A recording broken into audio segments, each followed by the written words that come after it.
Dear students, this is going to be lecture second of the course MTH 803. We started with the idea of the convergence of, now suppose this, we have a series of this type which is a series of functions containing trigonometric functions, and we assume that suppose this did converge to some function fx, right? And then what should be the relationship between these a naughts and b k's? Now, if the convergence is there, uniform convergence, because only then we could integrate term-wise, then we evaluated that a and b and a naught, all these coefficients should have these values. Now we can just flip the question, which is more interesting, because we are seeing there is some kind of duality here, which is pretty much the core of which lies at the core of Fourier analysis, that we had a given series of functions which involved these trigonometric functions, and when we want to see the relationship between these coefficients and this function, again these trigonometric functions pop up, so there is a kind of duality which is pretty much at the center of all Fourier analysis. Now we want to flip the question. By that, suppose given an is 1 by pi minus f minus pi to pi fx sine nx dx, right? Now first what we did, we said suppose this did converge uniformly, then what should be the relationship between these coefficients and fx? Now given that a and bn is given, we already know these numbers, and a naught is of course minus 1 by pi to minus pi to pi f dx, right? Suppose now I have a function and I evaluate these coefficients, right? It's now the converse, sort of a converse thing. Now suppose I already have a function. Of course that function must be integrable, and let us assume f belongs to the Lebesgue integrable functions. That would Lebesgue integration is Fourier analysis, one of the reasons why we require a more general theory of integration, the Lebesgue integration. Now by L minus pi to pi, I mean the collection of all Lebesgue integrable functions on this interval. Now suppose f is a Lebesgue integrable function.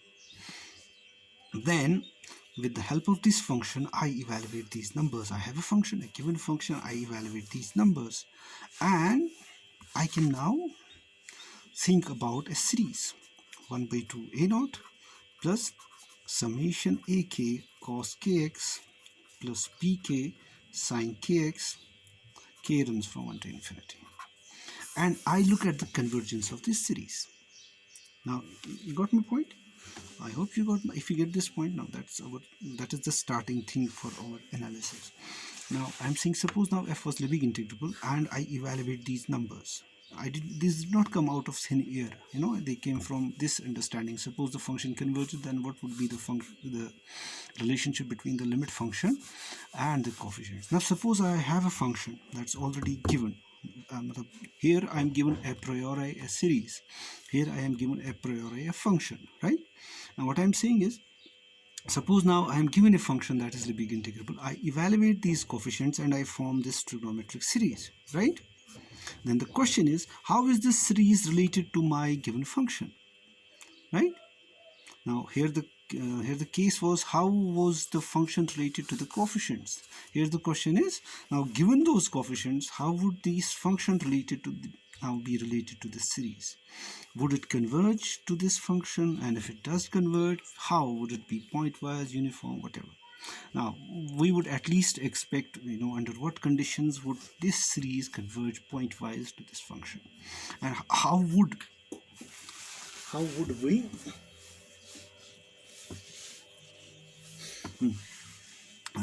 under what conditions would this this series converge to this function, pointwise convergence at least. Okay,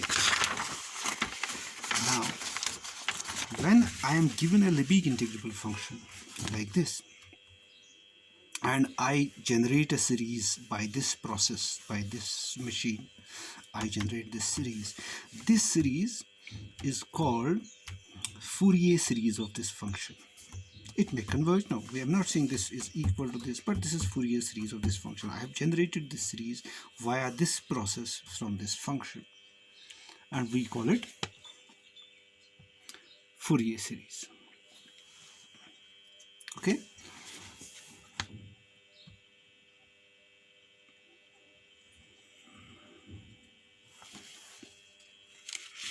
And we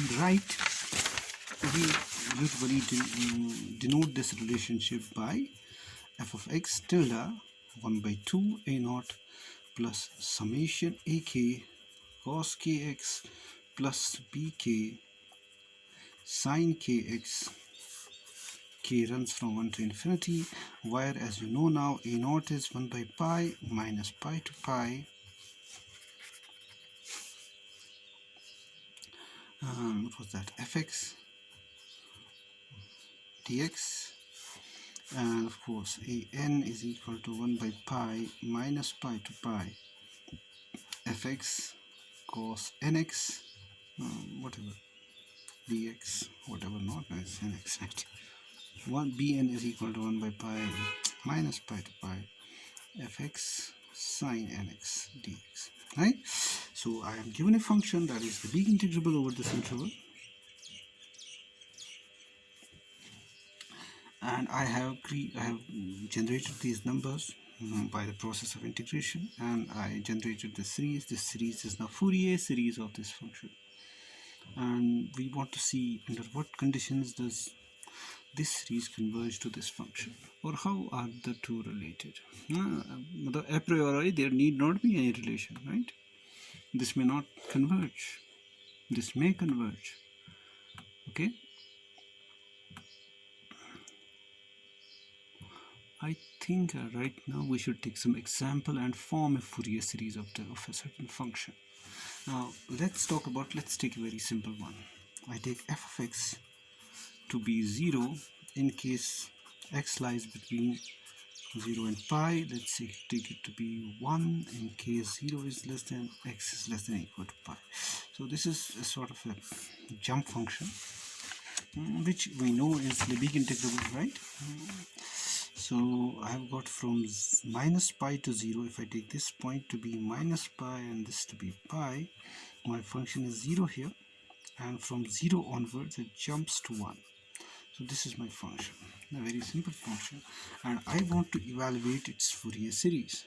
Does it converge to that Fourier series? Does it not? Now that's a separate issue. We just want to generate the Fourier series. Now if I want to generate the Fourier series, I just have to evaluate these coefficients and plug it in the Fourier series. Okay, now let's see what is f0. A0 is 1 by pi minus pi to pi f dx, which is basically 1 by pi minus pi to 0 f dx plus 0 to pi f dx, right?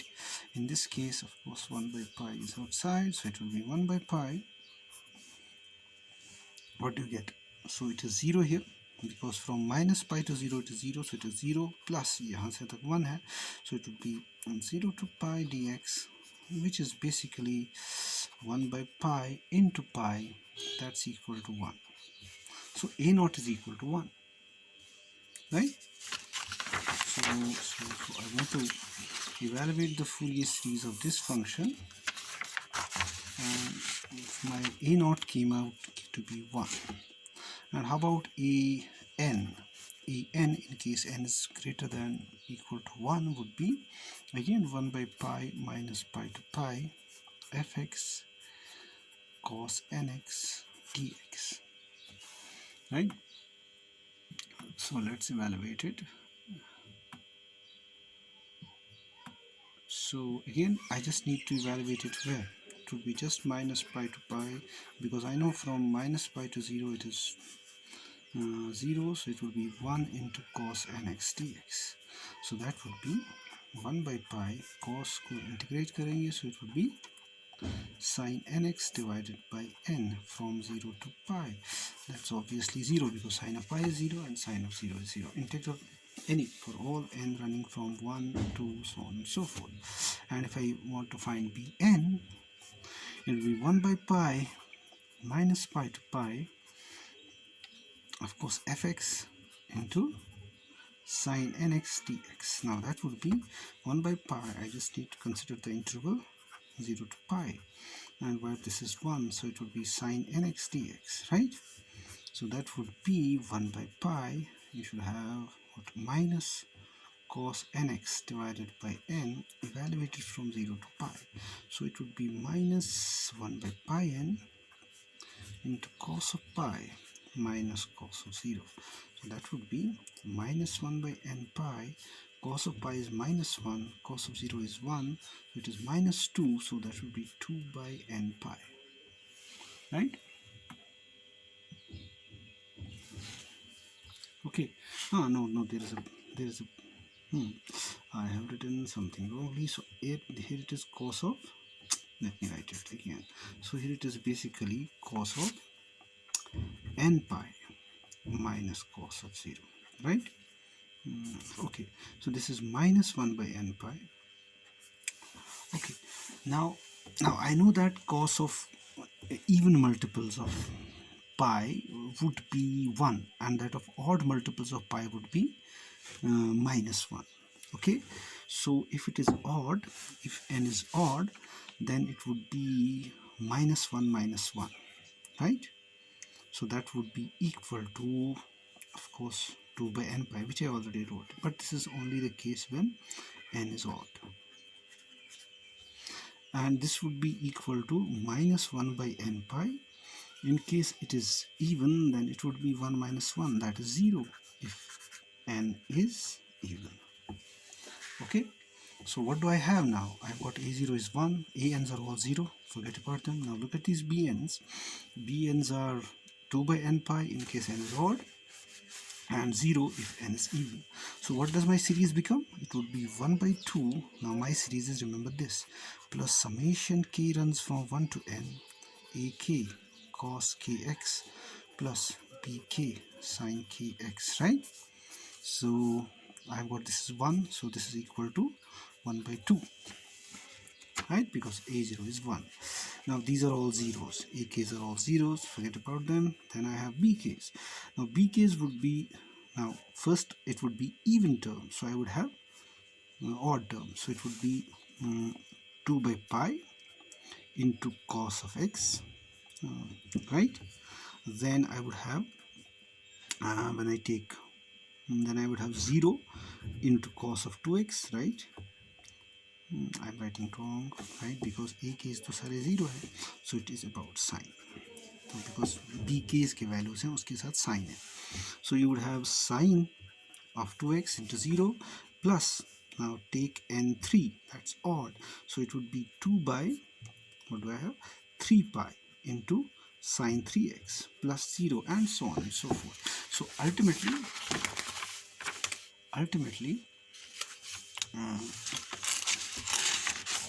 my required Fourier series of f, and I write fx tilde, would be, what would be that?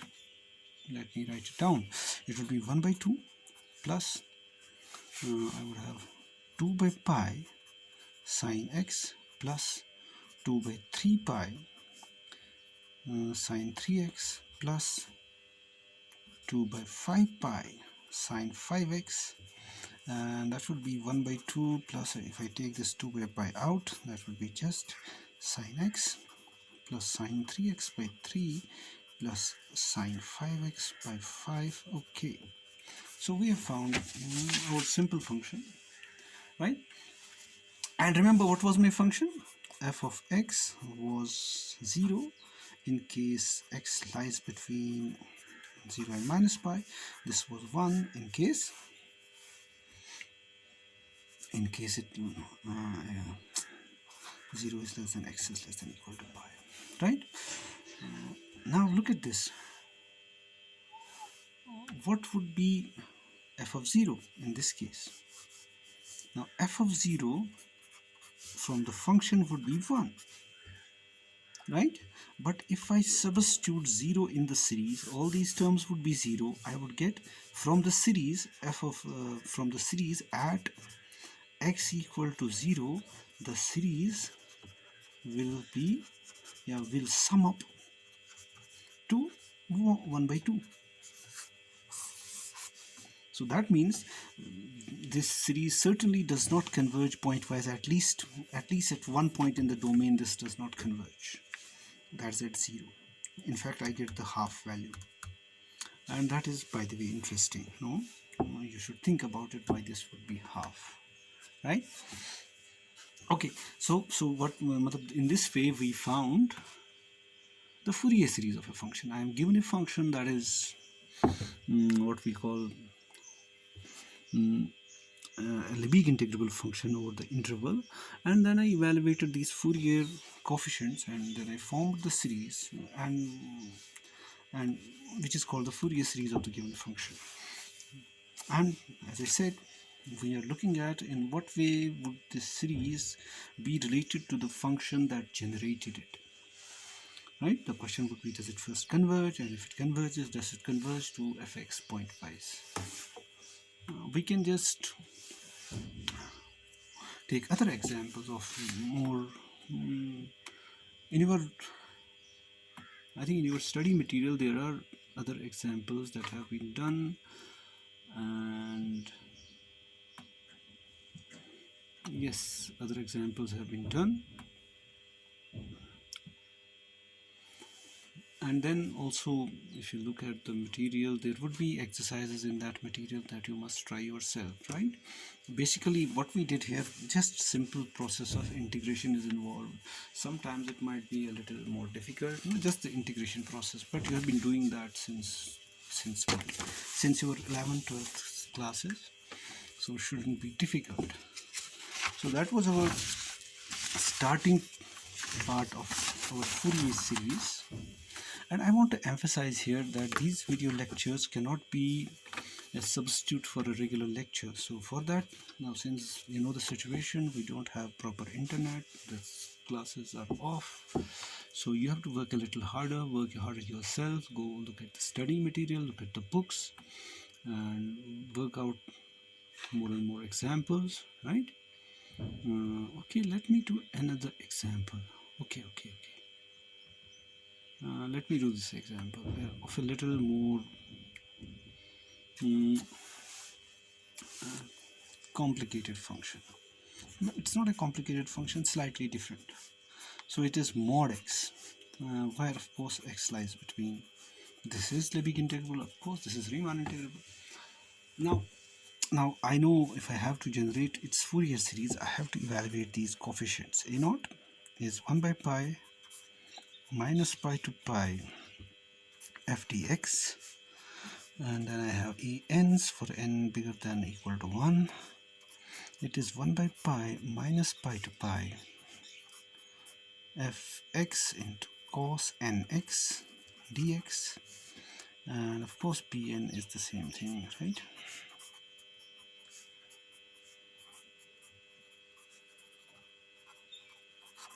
Right? Okay.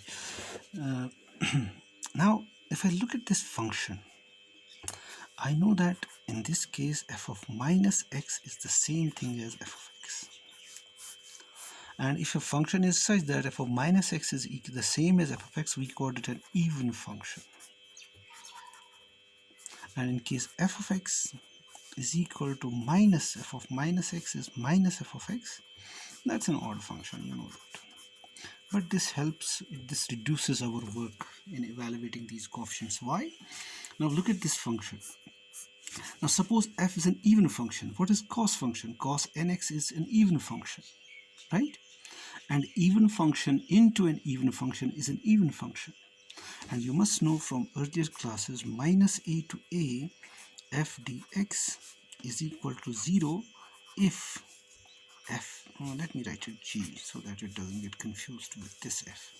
Now if you have an integral of an odd function, if g is odd, then minus a to a, for any a this would be 0, and this would be twice 0 to a g dx if g is even.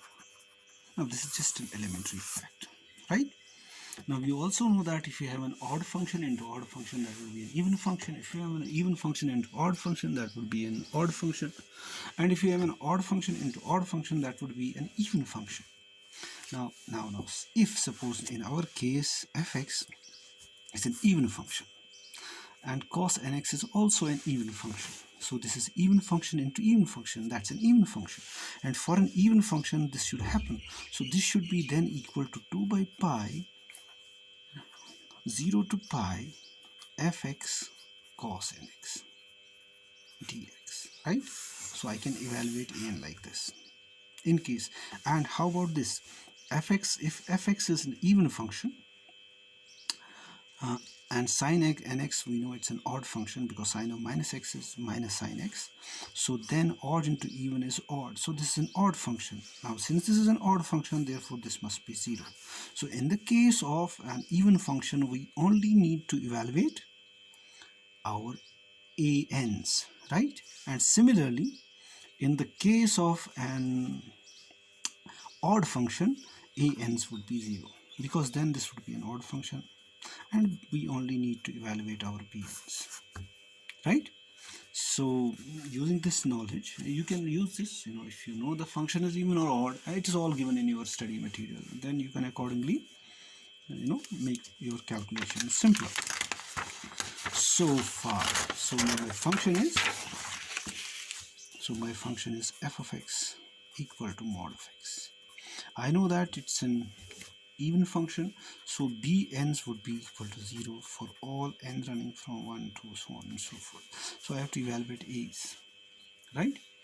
So if I take a naught, I know that that should be 1 by pi minus pi to pi f dx, right? And I can use the fact that it's an even function, so it will be 2 by pi 0 to pi mod x dx, right? That would be, since this is a from 0 to pi, mod x would be the same as x because x is non-negative. So it would be 2 by pi into, what do I have? 0 to pi x dx. So that would be 2 by pi x square by 2 evaluated from 0 to pi. So it would be 2 by pi into pi square by 2. 2 cancels out. So this would be just pi.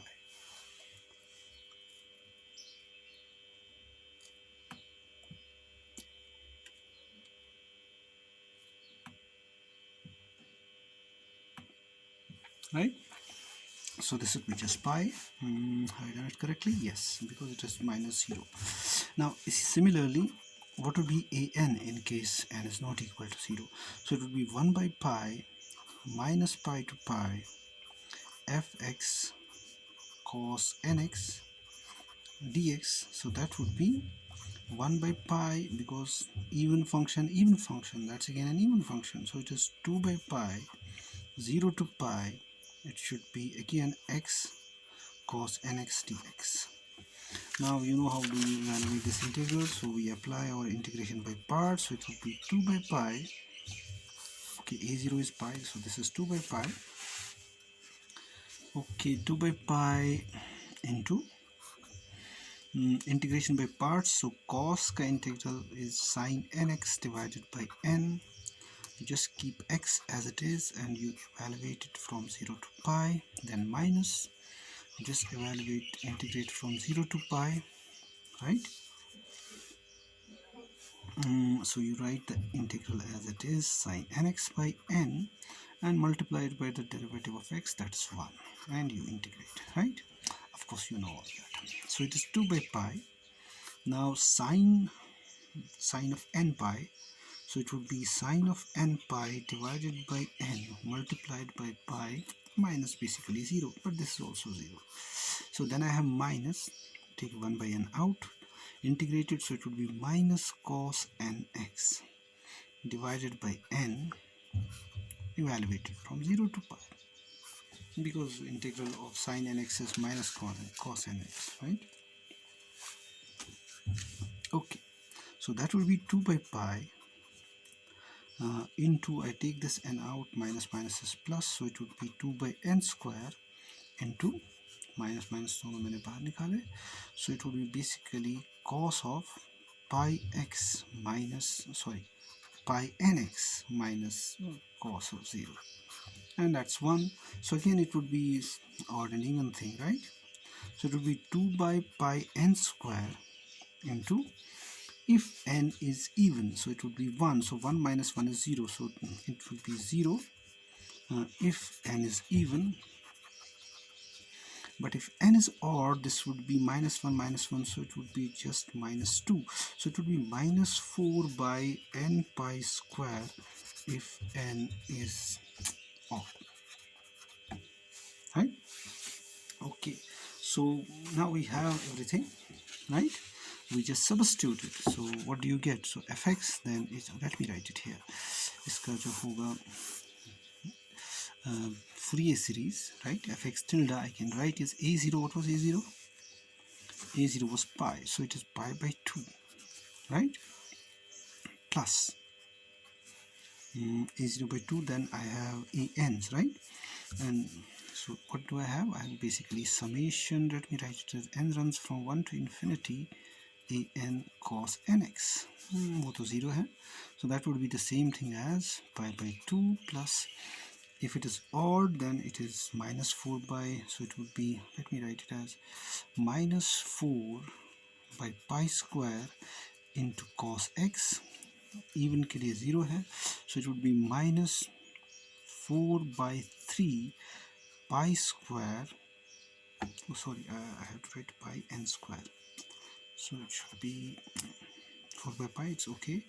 Now it should be, what is 3 3s are 9 pi square, right, into cos of 3x minus so on and so forth. You can simplify it. That is our Fourier series for modulus on x in the interval minus pi to pi. So that would be our another example that we did, but I would like you to do more and more examples given in your study material and so on. Okay, so now in order to look for the convergence of the Fourier series, the next step is to look for when the Fourier series would converge and what would be its relation to its generating function that generated this Fourier series, and the function from which we got those Fourier coefficients. For that we just have to look at its nth partial sum. If I am looking for convergence of a series, I have to look for the convergence of its nth partial sums. So our trigonometric series, the nth partial sum would be for our trigonometric series or the Fourier series, the nth partial sum is Sn of x is equal to a naught by 2 plus summation k runs from 1 to n ak cos kx plus p sub k sin kx, right? So this is our nth partial sum, and we have to see what happens to this sequence, right? And you have to remember what is ak and bk, because we have generated it by a given Lebesgue integrable function, right? So I think I should leave it here because then the lecture will become too big and it won't be easy to upload.